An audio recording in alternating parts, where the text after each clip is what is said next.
बिल्कुल भी यहाँ पानी भर गया।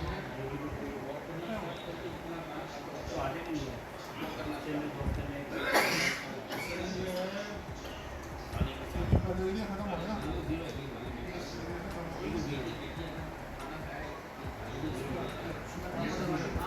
पता चलेगा ना